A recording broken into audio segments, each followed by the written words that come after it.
At bilang tugon sa mga pangangailangan ng ating mga mamamayan, matagumpay na naisakatuparan ang pamamahagi ng 50 kahon ng mga food packs para sa mga apektado ng mga nagdaang bagyo sa Barangay Tayamaan, Mamburao Occidental, Mindoro.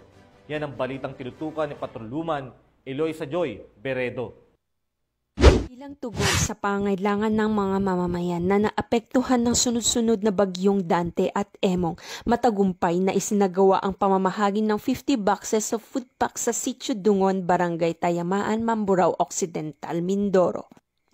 Pinangunahan ni Police Captain Anthony H. Moralejo, Platoon Leader ng 3rd Maneuver Platoon, 2nd Occidental Mindoro Provincial Mobile Force Company, ang nasabing aktibidad katuwang ang mga kinatawan mula sa Provincial Disaster Risk Reduction and Management Office, Municipal Disaster Risk Reduction and Management Office, Municipal Social Welfare and Development Office, Provincial Social Welfare and Development Office, lokal na pamahalaan, at Bureau of Fire Protection.